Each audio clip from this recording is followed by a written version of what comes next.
Hey guys, what's up? It's your girl. Hi, welcome back to my channel. For those who don't know, my name is Jasmine. Today I'm going to be doing something a little bit different. Show you guys what my favorites from the year are. Book edition. In case you guys didn't know, I am an avid bookworm. I actually keep track of all the books I read within a year. In 2019, I read 30 books. This year, I'm only at 10 books. I'm currently reading my 10th book, but we'll get to that in a bit. See, I don't even know how to start this video. So we're just gonna go for it. So my challenge for myself this year was to read the entire Court of Thorns and Roses series by Sarah J. Maas. I don't know. If you know, you know. So this series was actually recommended to me by my boyfriend, and these are his books. Shout out to him for challenging me to read this entire series. It has been absolutely glorious. Court of Thorns and Roses. A Court of Mist and Fury, which is my favorite one. But wait, it gets better. A Court of Wings and Ruin. Oh my gosh. A Court of Frost and Starlight. This is the smallest book, but it is the best book. Just because it's so quirky, it's cute, it's funny, it's lighthearted, because there's not really a lot of drama going on. It's just like a holiday book. But it's so freaking cute. It will make you cry. All of these books will make you cry, okay? And then we have A Court of Silver Flames. This book is so much different than the other books. The characters it focuses on is different from the rest. The spice? I gotta tell you now, this first book, it only has one spicy scene in it, pretty much. It's not that spicy. Second book, it gets a little bit more, just a tiny bit, but it gets pretty far into the book before it gets that direction. This book,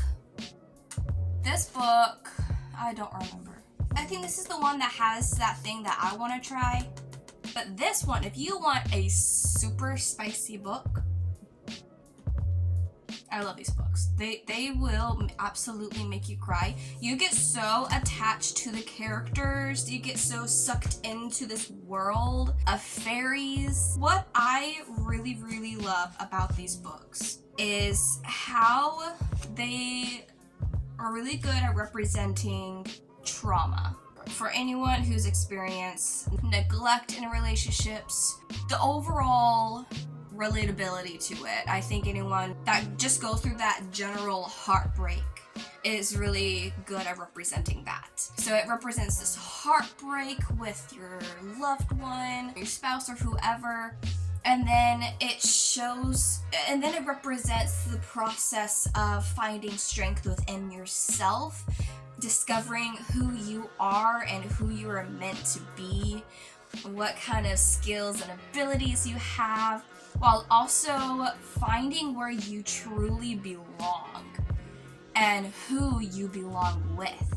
I just love how it just represents overcoming all kinds of trauma and how people go through it, how people are affected by it, and being someone who's passionate about mental health and sharing that kind of stuff. It's just, it's so good. It's so good. 12 out of 10. I recommend this series. They have my heart. It honestly pains me to depart with these, but I mean, I guess they're still staying in the family. It's just a temporary separation. They're beautiful books.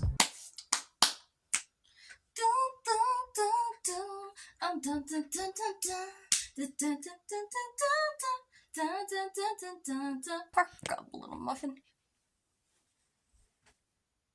Okay. Who left the muffins in the freezer? Blame my boyfriend for that one. On to the next one. So this book is the book that I read immediately after departing from the Court series. It was a very hard separation, Jane Harper, The Survivors. This book is a huge contrast compared to the Court series.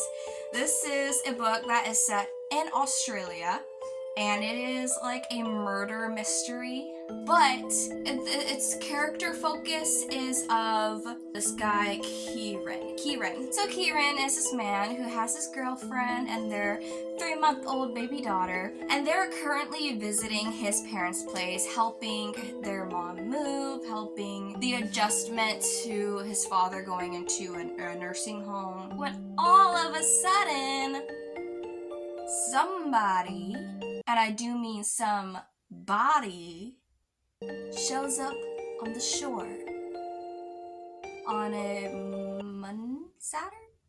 I don't remember. Sunday morning.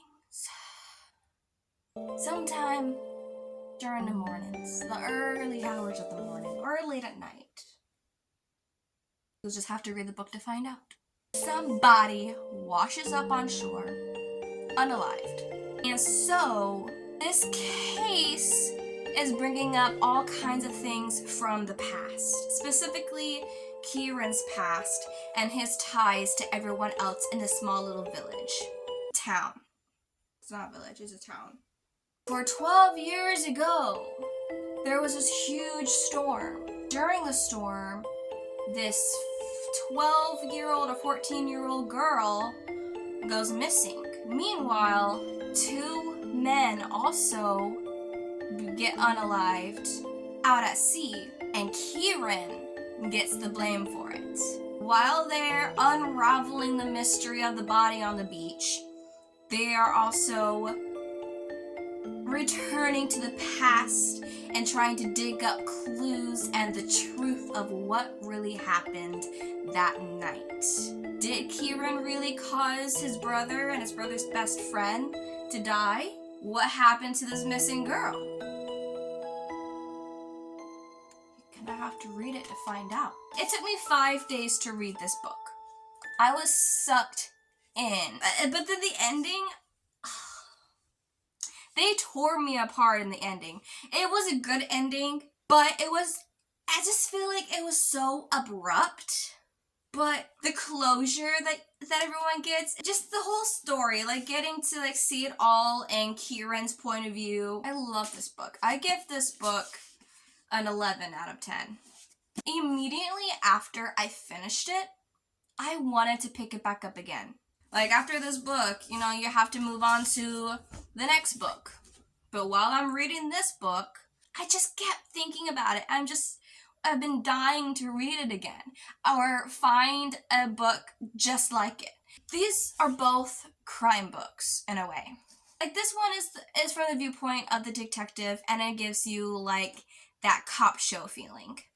This one gives you a completely different feeling, like a thriller show based on a true event kind of feeling. If you know what I mean.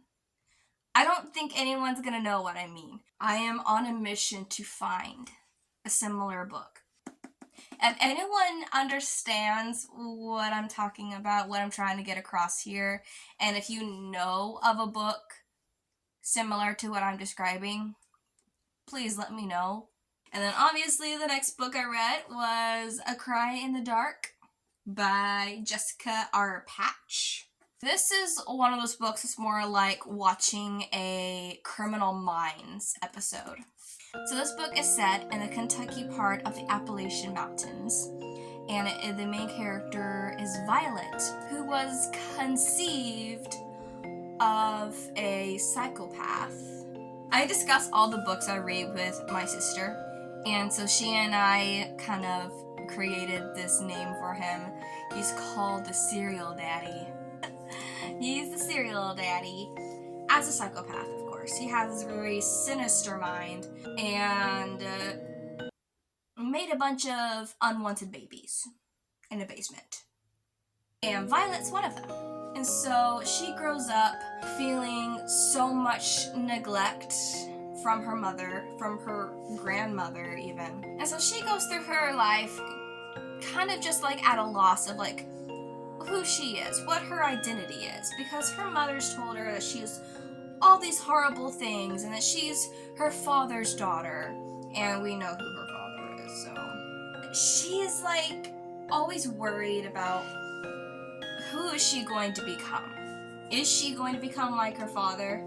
Is she going to become a serial killer? And so she goes through her life wanting to find her father and meet him and really look him in the eye and know, like, am I like you? Violet is an FBI agent and she gets a case to Kentucky to catch a serial killer.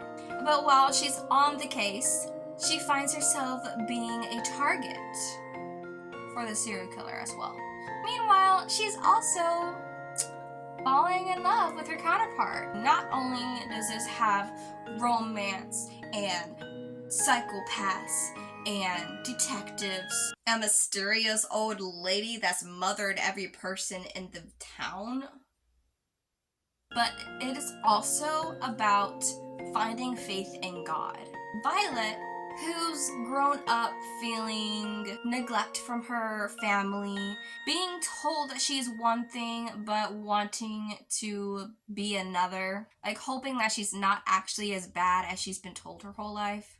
She feels like if there's a God, then he could never love me. Like, I don't deserve God's love. God's never gonna love me. Reading through this book, you get to see her experience figuring out what faith really is and what it means to believe in God and have a relationship with God. I just think that's really cool. Like, throwing in some gospel lessons, like, yes, please. Yeah, read this book to find out who the killer is. This book is going to make you suspect, make you think you know who it is, but then it's gonna turn around and be like, oh, psych. It does kind of like suck you into the case and these people, and you're like, well, okay, what the heck is going on here? So if you want to find out all the answers, you're gonna want to read this. Is there God? No, I don't know. Yes, I do. I do know. I do know. But Violet, does she know? I give the book an 8 out of 10. This next book we have is As Hard as It Gets by Laura Kay. This cover, I'm obsessed with it. Okay, he's hot and it's metallic, but I'm so freaking sad. While I was reading this, I was trying to be so careful with it as to not damage this beautiful cover. But then I left it in the car and sat on it. So now there's this little dent that I'm not happy about. But he's still gorgeous. I've had this book for so long, and I finally decided to read it this year. And I was not disappointed. The story starts out in this tattoo shop owned by the Rixey brothers. When this girl comes in, Becca, she comes in asking for Nicholas Rixey. And she has this letter from her brother, who's missing. And the letter says, you know whatever's going on, you need to go find this guy. This guy's gonna know what's going on. This guy's gonna be able to help. But he says, no, not gonna happen.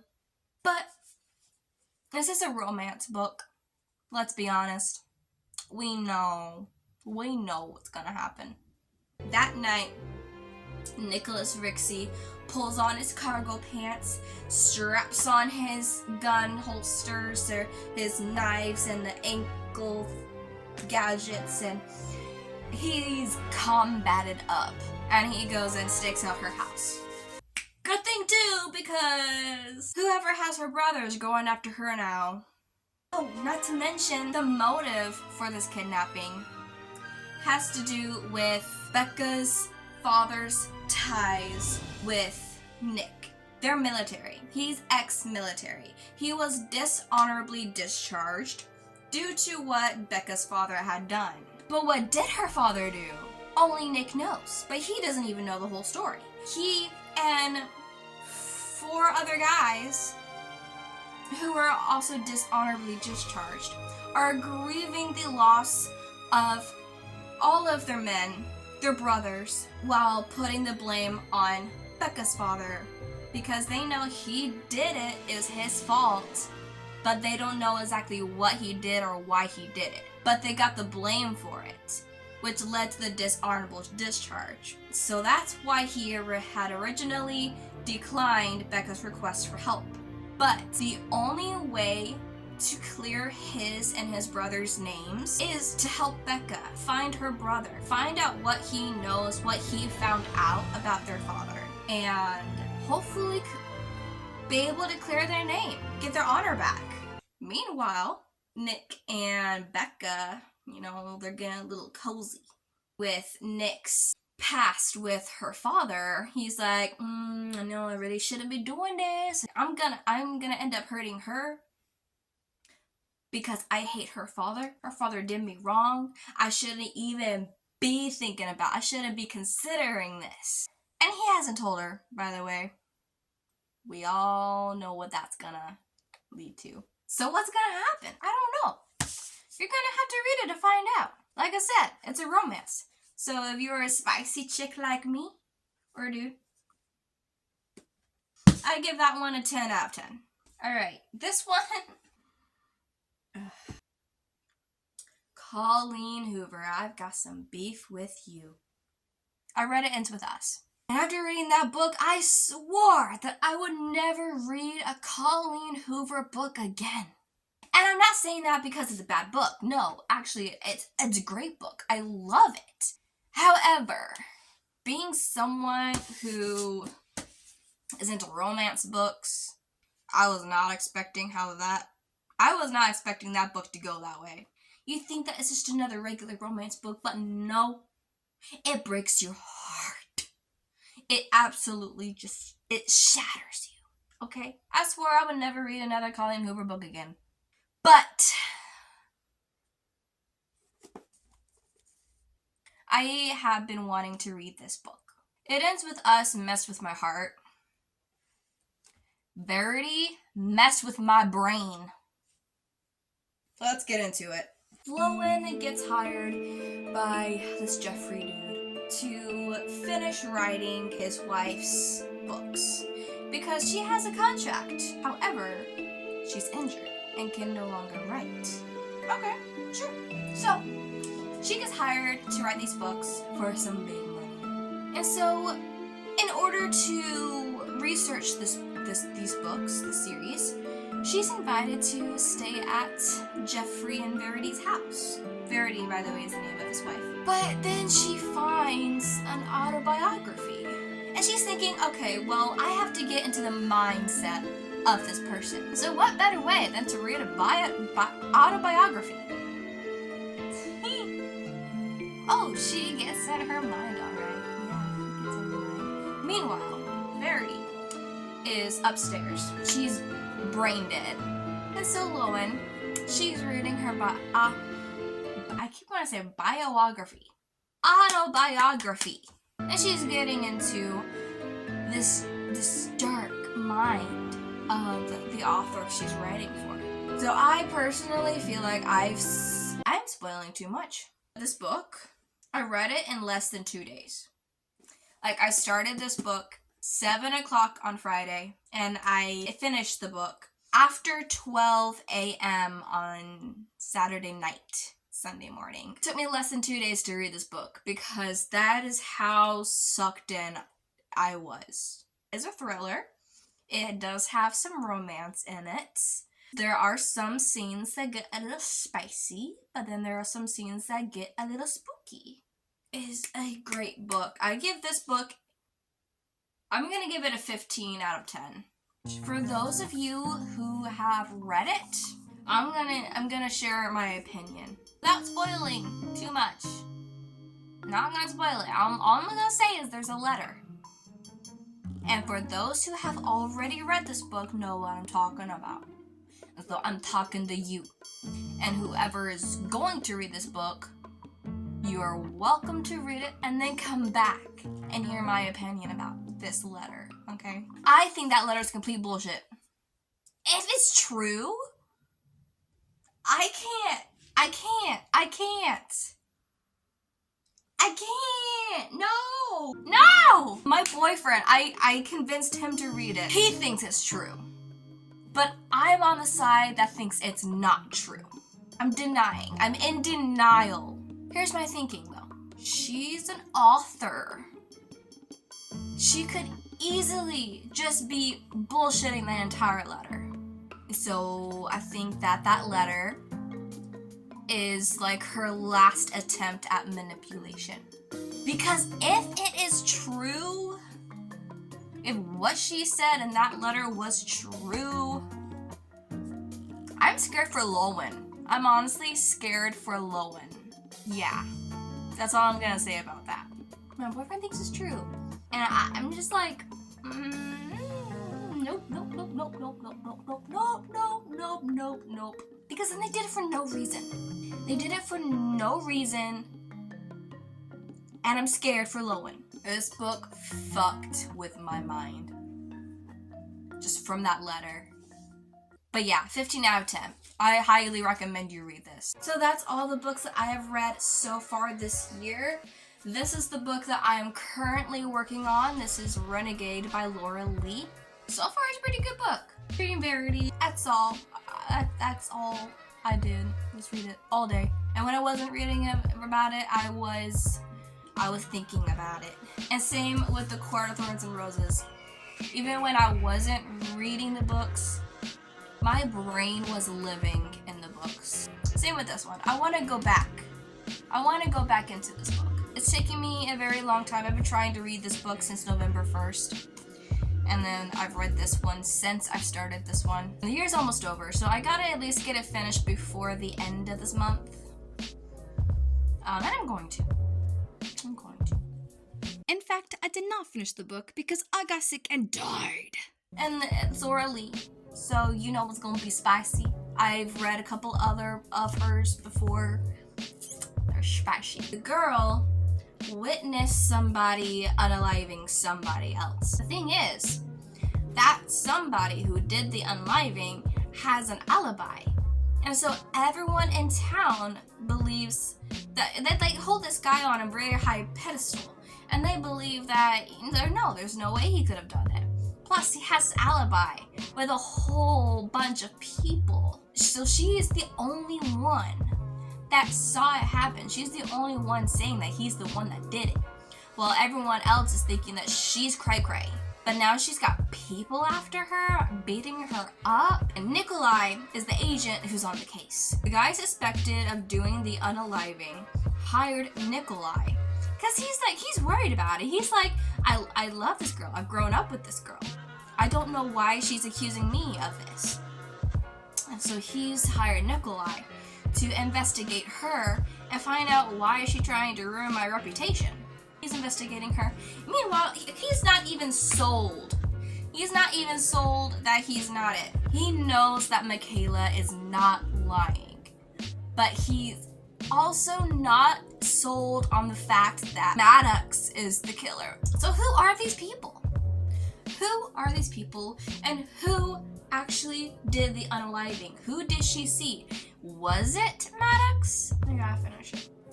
So that's everything I have for you guys today. If any of you have read any of these books, let me know in the comments below which one was your favorite. What is your opinion on this without giving too many spoilers for those who haven't read it yet, who might be snooping down in the comments to see the spoilers, So yeah, if you've read any of these, let me know in the comments below. If you have any book suggestions for 2024, let me know. If you like it, give it a thumbs up. If you don't like it, give it a thumbs up anyway. Why not? It doesn't hurt you. I honestly don't care. I just want to put this out there for whoever does. For whoever does enjoy it and want to watch it. That's all I'm doing this for. Let's have a discussion about books. Please. So yeah, thank you guys for watching. That was a really high voice. And make sure that you subscribe to see more videos and to support my channel because I really appreciate it. Bye.